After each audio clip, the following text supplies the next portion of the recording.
Nuestro Padre, te damos gracias en esta mañana, agradecidos porque nos vuelves a reunir y venimos a presentarnos delante de ti. Rogamos que este día tu pueblo pueda deleitarse en reverenciarte, en reconocerte, en adorarte, tal como tú te has revelado por medio de tu palabra, en la faz de Jesucristo, por medio de la creación, por medio de toda providencia, y por la boca de los redimidos que exclaman al Salvador. Pedimos que tu Espíritu Santo pueda instruirnos en esta mañana, y alabado seas tú y tu pueblo pueda ser bendecido. En nombre de Jesús oramos esto. Amén. Hermanos, hemos empezado la semana pasada en cuanto un estudio de los atributos de Dios. Hemos hecho una introducción. Hoy día vamos a continuar. Yo me voy a estar guiando en estos meses, mejor dicho, en cuanto a un libro que estoy leyendo de los atributos de Dios. El autor es A.W. Pink. Él es un bautista de antaño. Ustedes pueden en sus hogares, leer más, el cual también de este libro a cada hermano se le ha entregado una copia. Entonces esas copias son para poder responder las preguntas, ¿no? Hay como 12 preguntas y al final un versículo para memorizar. Eso va a ser por meses, vamos a estar trabajándolo. Hoy día nos toca estudiar en cuanto a la soledad de Dios. Tal vez esta palabra no es muy enseñada, no es ni muy oído en los púlpitos en estos tiempos, pero las Escrituras nos muestran en cuanto a lo que quiero decir y vamos a ir abarcando paso a paso. Pero antes vamos a leer los 3 textos. Ustedes pueden meditar en lo que vamos a ir avanzando. Voy a usar la palabra de 2 apóstoles en el Nuevo Testamento y un profeta del Antiguo Testamento. Primero vamos a 2 de Pedro 3:18. Y Pedro, al final de su carta, termina con estas palabras. Y el énfasis en cuando estudiamos de los atributos de Dios, hablamos de conocer más a este Dios como se ha revelado en las Escrituras. No un conocimiento teórico, sino que ese conocimiento de lo cual la Biblia habla nos pueda llevar a adorar, por ejemplo, mejor, a servirle mejor. Dice 2 de Pedro 3:18, antes bien, creced en la gracia y el conocimiento de nuestro Señor y Salvador Jesucristo. A Él sea la gloria, ahora y hasta el día de la eternidad. Amén. Mi énfasis aquí es, creced en la gracia y el conocimiento de nuestro Señor y Salvador. Si hay algo que nosotros debiéramos anhelar, es eso. Si hay algo que nosotros debemos orar, es pedir de esa manera. Oh Dios, yo quiero conocerte más, quiero cada día poder reconocer cómo eres tú. El otro texto está en Colosenses 1:10, ahora en las palabras de Pablo, y esto va a ser el versículo para memorizar para la semana, y el domingo siguiente vamos a estar diciéndolo de memoria. Y Colosenses 1:10 dice, para que andéis como es digno del Señor, agradándole en todo, dando fruto en toda buena obra y creciendo en el conocimiento de Dios. Ese es el énfasis, creciendo en el conocimiento de Dios. Y por último, vamos al Antiguo Testamento. El Nuevo Testamento y el Antiguo Testamento muestran al mismo autor. Oseas capítulo 6, versículo 3, la semana pasada lo leí, pero vamos a volver a enfatizar. Oseas capítulo 6, versículo 3, dice el profeta: conozcamos, pues, esforcémonos por conocer al Señor. En los tres textos que he ido citando se ve esto. Y uno puede tomar una concordancia o simplemente usted cuando lea su Biblia, ¿no?, subrayar cuánto énfasis hay que el Espíritu Santo ha revelado. La semana pasada enfaticé de Daniel 11, ¿no? El pueblo que conoce a su Dios se esforzará y actuará, dijimos, ¿no? Ese fue el énfasis. Pero hoy día estoy enfatizando lo mismo, pero en las palabras, ¿no?, en otros textos. Y el texto dice aquí: conozcamos, pues, esforcémonos por conocer al Señor. El conocimiento es espiritual. Todos los hijos de Dios, todos los escogidos de Dios pueden tener este conocimiento, porque a Dios le ha placido revelarse así. No es un conocimiento oculto para nosotros, pero es oculto cuando uno descuida o cuando no es enseñado, ¿no?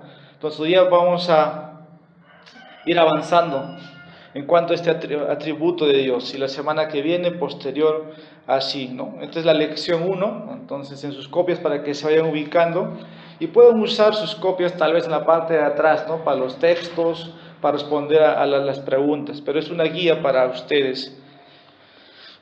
Entonces, el fundamento de todo conocimiento verdadero de Dios ha de ser, ¿no?, la comprensión clara de las virtudes, la naturaleza o la perfección de Dios. Y esto es encontrado en las Escrituras. Si yo quiero hablar de los atributos de Dios, de cómo este Dios es realmente en cuanto a sus virtudes, yo tengo que sumergirme en la Escritura.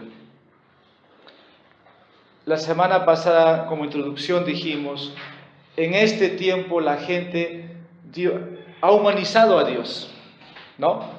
Ese Dios se ha hecho a la mente, al tamaño finito del hombre, y no es un Dios encontrado en las Escrituras. Entonces, todo conocimiento verdadero de Dios ha de ser, ¿no?, encontrado en las Escrituras.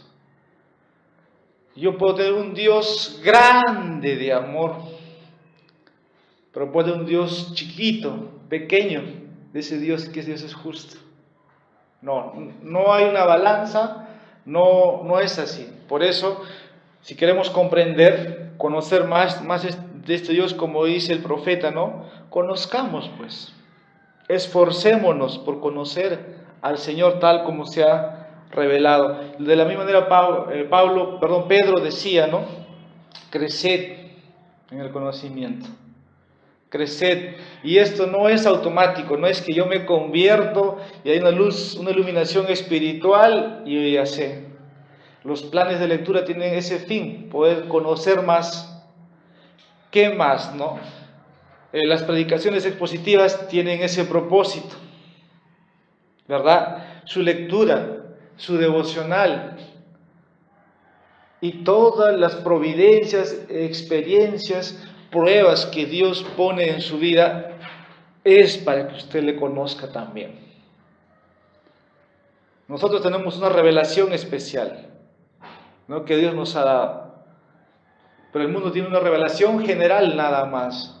Romanos habla de eso, los salmos hablan de eso, de que hay un Dios en el universo, ¿no?, que está sentado en su trono, que se puede reconocer, sí, pero el impío ha negado a ese Dios escépticamente y de varias maneras, ¿no?, su incredulidad se muestra. También podemos decir que hoy día muchas personas, entre ellos cristianos, están muy poco acostumbrados a meditar en cuanto a las perfecciones de Dios, en cuanto a los atributos, ¿no?, que estamos estudiando. Y cuando se deja de meditar en este Dios grande, se pierde un sentido, la adoración, la reverencia que Dios debe. Nos conformamos con un sermón dominical, nos conformamos con una lectura bíblica al día. Pero el provecho, como todos han experimentado, es en la meditación, ¿no? En la mañana hago mi devocional, usted lee su Biblia, ¿no? Y durante el día usted va digiriéndolo, preguntándose, ¿no? ¿Por qué está eso ahí? Eso le ayuda a meditar y eso produce en nosotros temor, reverencia. Y ese sentido de meditación en este tiempo se ha perdido mucho entre los evangélicos y eso ha reducido, ¿no?, a un Dios, se podría decir, grande, a un Dios pequeño, ¿no? Y conceptualmente creemos que para Dios nada es imposible, pero que se va mostrando un grado poco, ¿no?, en el creyente.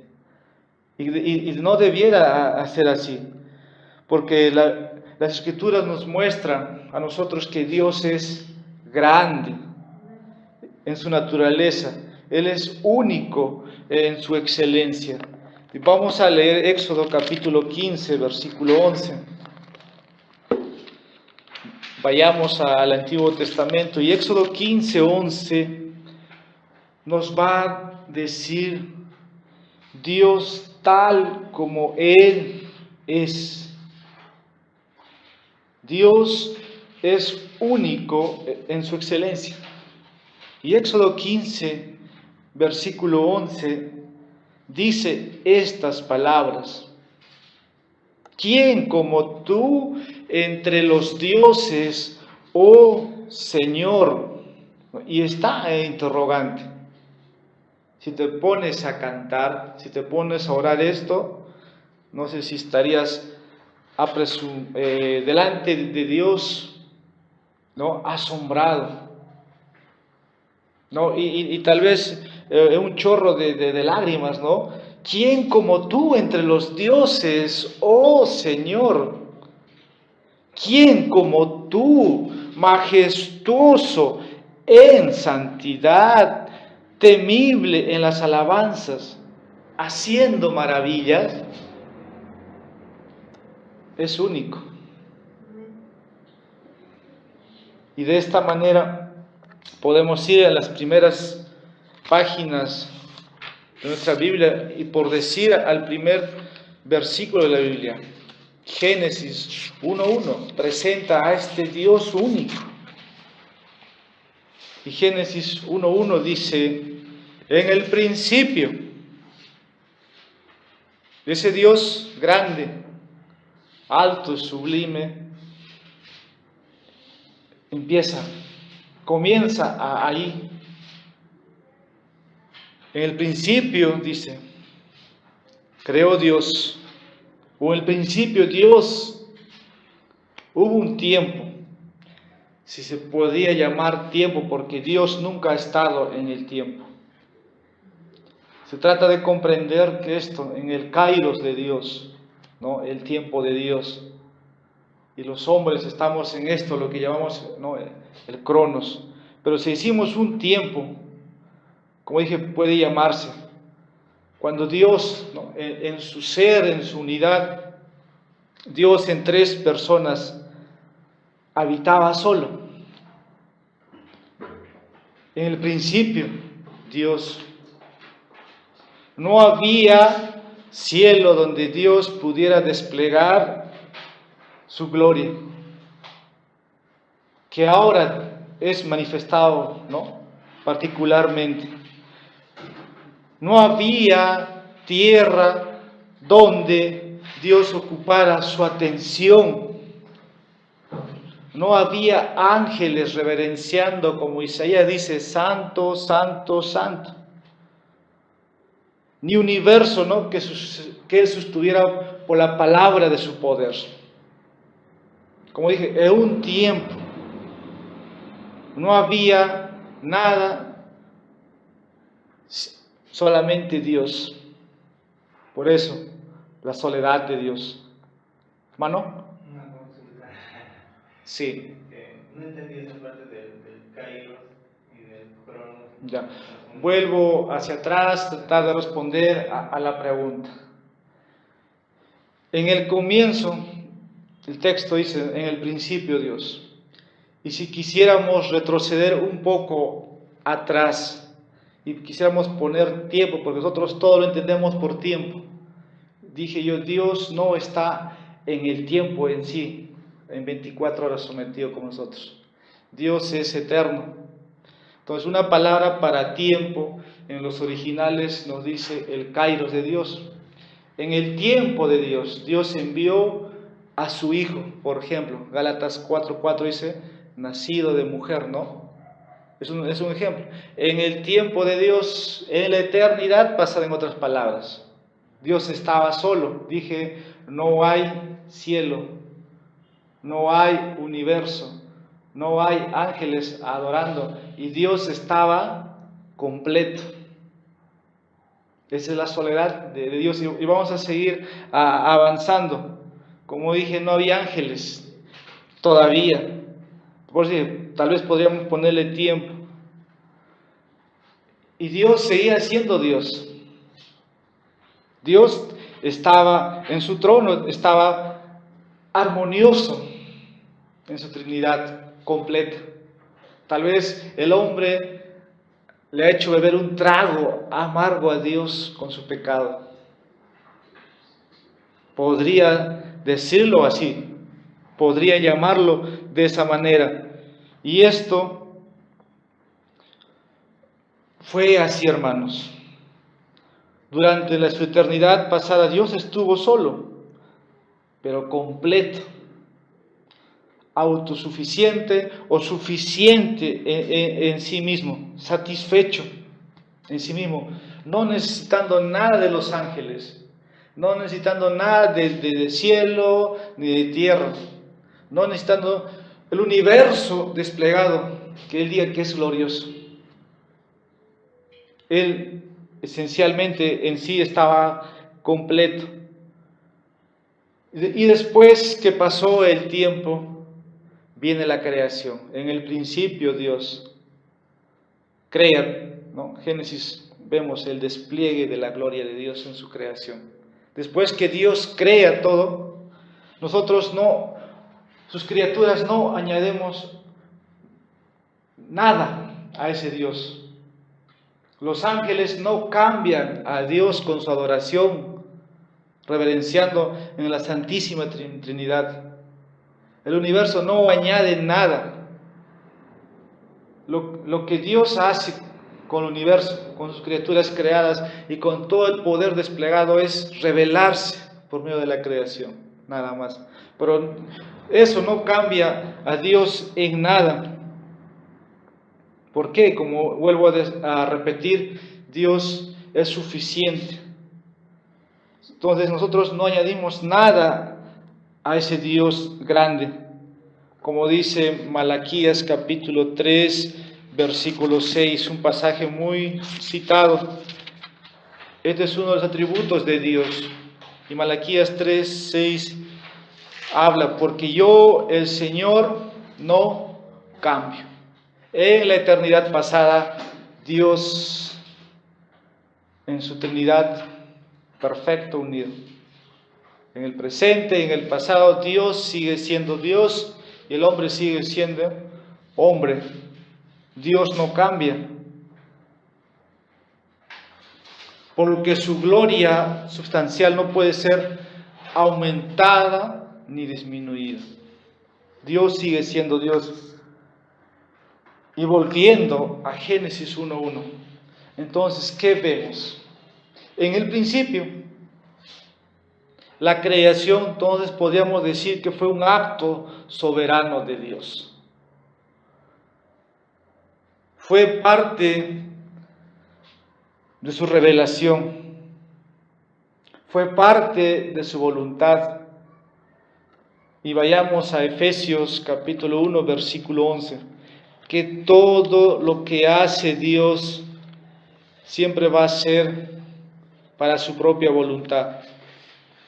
Y Efesios 1:11 nos dice, también hemos obtenido herencia, habiendo sido predestinados según el propósito de aquel que obra todas las cosas conforme al consejo de su voluntad. Dios ha obrado así, todo conforme a su voluntad. No es como hoy día la ciencia y los hombres, ¿no?, quieren con su teoría cambiar la revelación de Dios. Eso es humanizar, eso es negar el poder desplegado de Dios. Pero nosotros que tenemos la iluminación espiritual, decimos que todo lo que Dios ha hecho en su creación fue un acto soberano de Dios. El creyente diría, en otras palabras, como el salmista, a la ley y al testimonio. Dios no tiene que ser probado por los hombres de ciencia o los hombres académicos. Dios no tiene que ser probado en las escuelas, en las universidades. Decimos y alzamos la Biblia a la ley y al testimonio. Por lo contrario, nosotros los creyentes entonces bendeciremos al Señor. Nehemías, el libro de Nehemías, capítulo 9, versículo 5. Estábamos, creo, en 2 o 3 oportunidades hemos podido cantar este versículo. La respuesta de nosotros debiera ser de esta manera. La segunda parte del texto. Sea bendito tu glorioso nombre y exaltado sobre toda bendición y alabanza. Solo tú eres el Señor. Tú hiciste los cielos de los cielos con todo su ejército, la tierra y todo lo que en ella hay, los mares y todo lo que en ellos hay. Tú das vida a todos ellos, y el ejército de los cielos se postra ante ti. Tú eres, Señor Dios. Si te das cuenta, esa debiera ser nuestra bendición. Bendito tu glorioso nombre, como dice y el texto. Y es un nombre exaltado, es un nombre alabado, dice, sobre toda bendición. Dios, hermanos, no sale, como algunos piensan, ¿no?, que mi adoración, que mi oración, que mi vida personal, que yo ofrezco, Dios no necesita eso. Dije en el principio, Dios estaba completo, no necesitaba de la adoración de los ángeles. Hoy nosotros como criaturas bendecimos y podemos reconocer, pero Dios no sale ganando en nada con nuestra adoración. Dios solo es Dios, como dije un momento atrás. Él no necesita la adoración de sus redimidos. Pero algunos piensan eso, ¿no? Algunos piensan que sí. Como en este texto dice, Dios es suficientemente glorioso. Lo ha sido, lo es y lo será. Y aquí quiero hacer unas preguntas, o tal vez unas. Entonces, ¿qué fue lo que movió a Dios predestinar a sus elegidos? Vamos a leer Efesios 1:5.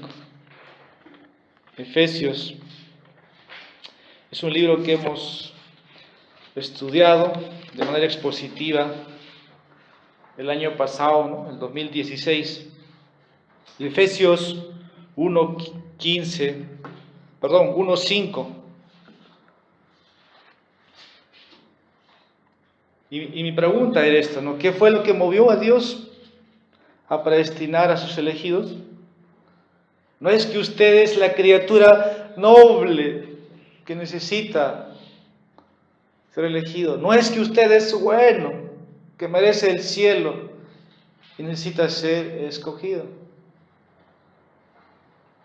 No es que Dios vio tu corazón, que le ibas a entregar un día y te adoptó.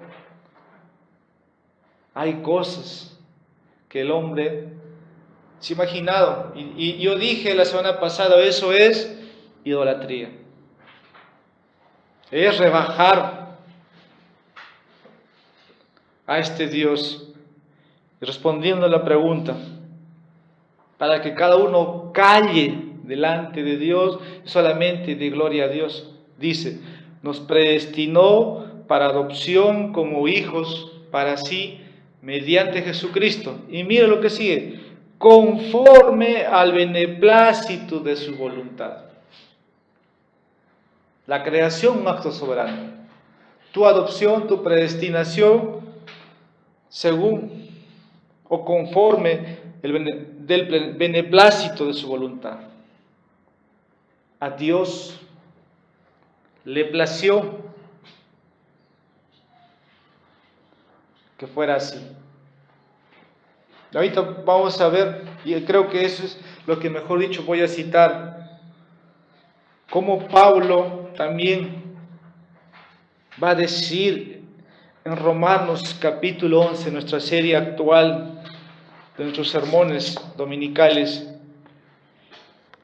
Y vayamos para Romanos 11, en el Romanos capítulo 11.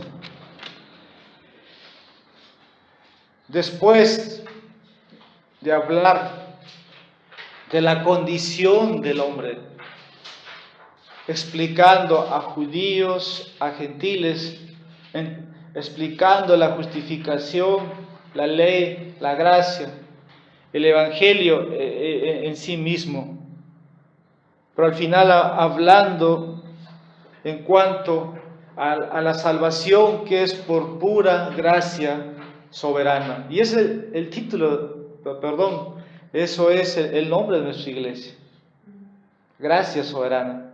Pero estamos hablando en cuanto a la predestinación, a la elección o a la salvación que Dios ejerce, es por pura gracia soberana. Y Pablo va a concluir, lo cual nosotros también debiéramos concluir así. Y Pablo va a decir en los últimos textos, versículo 34 y 35 de este capítulo, pues, ¿quién ha conocido la mente del Señor? ¿O quién llegó a ser su consejero? ¿O quién le ha dado a él primero para que se le tenga que recompensar? Si te haces estas preguntas, es inexplicable. Una criatura pueda entrar en los caminos, en los propósitos, en los juicios de Dios, como dice el versículo 33, oh profundidad de las riquezas, de la sabiduría y el conocimiento de Dios, dice, cuán insondables son sus juicios, inescrutables sus caminos. No podemos conocer la mente de Dios. Una mente finita no puede comprender a un ser infinito. Y si conocemos hoy a Dios, como dice, es en la faz de Jesucristo, por medio de Jesucristo. Hay una revelación general, algo visible que vemos, que Dios ha desplegado. Pero esa es una mínima o un mínimo despliegue de este gran Dios. Sale de nuestra imaginación. Pablo dice, ¿quién ha conocido la mente del Señor? El arminiano diría, ¿no? Yo sé que yo soy bueno y puedo escoger a Dios. Y Dios podría responder, ¿no? O la pregunta del calvinista sería esto, como Pablo dice, ¿Quién ha conocido la mente del Señor? Toda humanización de un Dios que se tiene rebaja la grandeza de este ser glorioso. Vamos a ir en las palabras de Job, capítulo 35. Y Job va a decir algo grande. Job, capítulo 35, versículos 7 y 8. Si eres justo, ¿qué le das o qué recibe él de tu mano? Para un hombre como tú es tu maldad, y para un hijo de hombre tu justicia. Y la pregunta, reflexiona, medita. Si eres justo, ¿qué le das o qué recibe él de tu mano? Dios sigue siendo Dios y el hombre sigue siendo hombre. Lucas capítulo 17, versículo 10, y dice el evangelista, la parte final: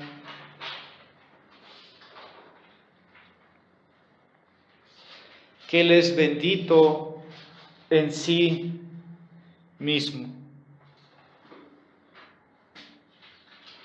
Pero lo que debemos reconocer es esto, o nuestra respuesta. Así también vosotros, cuando hayáis hecho todo lo que se os ha ordenado, decid: siervos inútiles somos. Hemos hecho solo lo que debíamos haber hecho. No hay gloria en el hombre. ¿Se dan cuenta? Pero tampoco nuestra obediencia aprovecha en absoluto a Dios.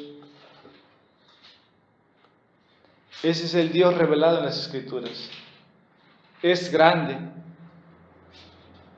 En un sentido, el hombre no cambia en nada este Dios. Malaquías, ¿no? Hemos citado.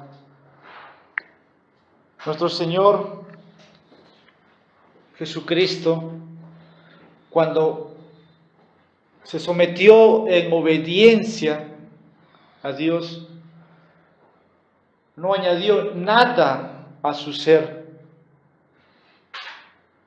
No fue que porque Cristo obedeció, su Padre fue más glorioso. Dios no cambia en lo que es, ni por lo que Jesús hizo por su obra de sufrimiento. Dios, el Padre, no es más glorioso. Nuestra obediencia tampoco en absoluto, como dije. Vamos al Salmos capítulo 16, versículo 2. El salmista va a declarar entonces, Salmos capítulo 16, versículo 2. Yo dije al Señor: tú eres mi Señor, ningún bien tengo fuera de ti. Todo este salmo es de Cristo. Toda su bondad o su justicia, ¿no?, de Cristo tiene un provecho para sus santos aquí en la tierra. Porque el versículo 3 dice: en cuanto a los santos que están en la tierra, ellos son los nobles en quienes está toda mi delicia. Pero Dios está, hermanos, por encima y más allá de todo ello. Marcos capítulo 14, y solamente en la última parte, para reconocer con nuestros labios, 14, versículo 61, el Hijo del bendito. Él es bendito.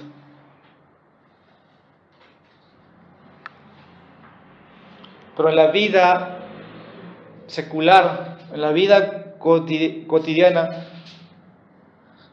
es verdad que los hijos honramos a Dios. Y Malaquías 1 empieza diciendo, ¿no? Dios diciendo, ¿dónde está mi honra? ¿No? Pero también sus hijos deshonran a Dios. Y cuando eso sucede, no es que Dios cambia, ni cuando le tributo adoración, ni cuando estoy en desobediencia, Dios cambia. No es que usted peca y Dios, usted ya se imagina que Dios va a actuar, va a traerle juicio inmediato. Podría ser, pero Dios dice de sí mismo que Él es lento para la ira, grande en misericordia. Pero a veces también el celo lo ha consumido a Dios y trae destrucción repentina. Y muchas veces puede ser, ¿no?, como la Biblia muestra el pecado, ¿no?, por el cual uno puede morir. Pero Dios en su sustancia, en su carácter oficial, sigue siendo Dios. Eso es el Dios que es glorificado en todo lo que hace. Si Dios hubiera deseado estar en la eternidad, hubiera sido siendo un Dios, un ser glorioso hoy, ir por la eternidad, sin haber creado, sin haber desplegado poder y gloria, ¿no?, el universo, todas las galaxias, los que vemos y los que no vemos, cielo, tierra y mar, animales, bestias, salvajes, hombre. Dios sigue siendo Dios. No era necesario, en estas palabras, ¿no?, que Él pudiera desplegar su gloria y hacer conocer a sus criaturas. Hemos leído, todo fue hecho por su voluntad, todo fue determinado porque le plació. Y preguntarnos aquí ya, tal vez para terminar entonces esta pregunta, ¿qué son para Dios todas las obras de sus manos? Incluso ahora, ¿qué son para Dios todas las obras de sus manos? Incluso ahora. Vamos a leer Isaías capítulo 40, versículos 15 al 18. Y dice las Escrituras, y aquí las naciones son como gota en un cubo, y son estimadas como grano de polvo en la balanza. Y aquí Él levanta las islas como al polvo fino. El Líbano no basta para el fuego, ni bastan sus bestias para el holocausto.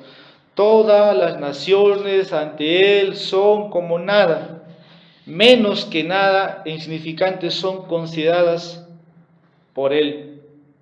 ¿A quién pues asemejaréis a Dios, o con qué semejanza le compararéis? Dios sigue siendo Dios, pero para muchos, como Pablo dice en Hechos 10:17, sigue siendo el Dios no conocido. En los púlpitos modernos, por su pueblo, que todavía tiene la revelación especial, sigue siendo ese Dios no conocido. Porque sus líderes se han encargado de exaltar a este Dios grande. Pero yo creo que los santos de antaño, hablamos los profetas, los apóstoles y los últimos de este tiempo, ve esto, ven a este Dios grande. Vamos a Hechos 17:23. Hechos 17:23. Y habla del Dios no conocido, ¿verdad? Para muchos, este es el Dios no conocido. Isaías también lo dice, Isaías 40, versículos 22 y 23, yo lo voy a leer. Él es el que está sentado sobre la redondez de la tierra, cuyos habitantes son como langostas. Él es el que extiende los cielos como una cortina y los despliega como una tienda para morar. Él es el que reduce a la nada a los gobernantes y hace insignificantes a los jueces de la tierra. Este Dios es infinitamente distinto a nuestra concepción. Es el Dios de las Escrituras. Es el Dios de la iglesia. Pero en los púlpitos ese Dios ha sido minimizado. El Antiguo Testamento, el Nuevo Testamento, al comienzo dije, presenta al mismo autor. Algunos piensan, ¿no?, que el Dios del Antiguo Testamento es un Dios de ira, nada más. Y el Dios del Nuevo Testamento es un Dios lleno de gracia. No, no es así. Y hemos ido viendo en los textos, Dios actúa conforme a sus virtudes, a sus atributos. Dios no actúa de acuerdo a nuestras obras que hacemos o a nuestra desobediencia. Y vamos a leer Primera de Timoteo capítulo 6. Primera de Timoteo capítulo 6, versículos 15 y 16. Dice, la cual manifestará a su debido tiempo el bienaventurado y único soberano, el Rey de reyes y Señor de señores, el único que tiene inmortalidad y habita en luz inaccesible, a quien ningún hombre le ha visto ni puede ver. A él sea la honra y dominio eterno. Amén. Él debe ser reverenciado, Él debe ser glorificado, Él debe ser adorado. Es incomparable en sus perfecciones. Job capítulo 26. Job capítulo 26, versículo 14.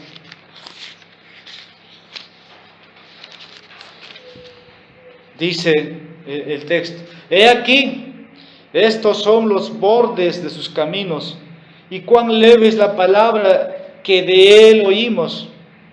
Pero su potente trueno, ¿quién lo puede comprender?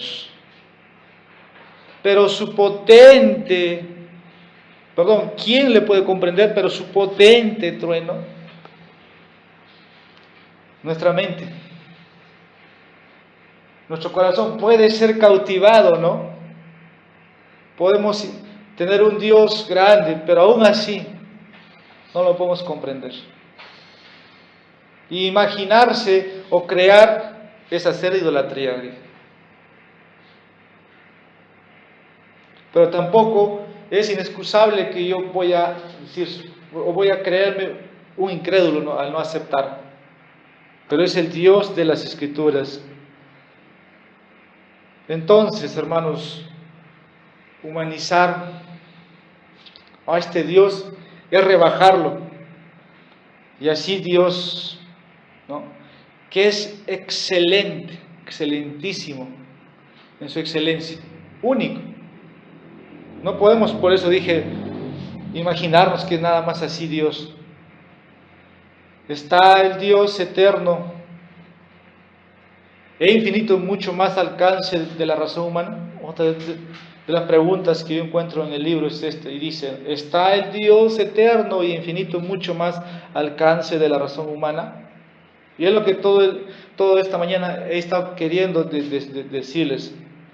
Él se da a conocer por medio de su palabra. Pero hay algo que usted tiene que entender. Es esto.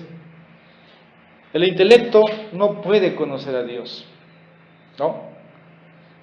¿Por qué? Porque Dios es espíritu. Juan 4:24. Solo Él puede ser conocido espiritualmente. Juan capítulo 3, versículo 3. Un nacimiento nuevo. 1 Corintios 2:14 dice que la mente natural no puede percibir las cosas espirituales porque han de discernirse espiritualmente. Solo el Espíritu Santo que hace resplandecer en nuestros corazones, no el intelecto. Dije la semana pasada, Satanás, que quiere ser Dios, conoce la Biblia de memoria. Eres un gran teólogo, intelecto. Pero solo el Espíritu Santo da iluminación al corazón. Y este conocimiento que Él muestra, ¿no? Ve este Dios grande, pero aún así en la faz de Jesucristo. 2 Corintios 4:6. Incluso cuando estemos en la gloria será así, porque Dios es espíritu, sigamos conociendo a Dios por medio de Jesucristo. Entonces, el alma regenerada o el redimido debe crecer en gracia y conocimiento entre el Señor Jesucristo, como hemos empezado leyendo 2 de Pedro 3:18. Y que tal vez para terminar de tus oraciones, la oración y propósito principal de los cristianos ha de ser, como hemos leído también Colosenses 1:10, que debemos andar como es digno del Señor. Y vamos a terminar con esta cita, Colosenses 1:10, y este es el versículo para la semana, para meditar, memorizar, y la semana siguiente vamos a estar diciéndolo todos de memoria. Colosenses 1:10, y está en sus hojas, ahí dice el versículo para memorizar en lección 1. Así que vamos a leer Colosenses 1:10. ¿Cuál debe ser tu oración?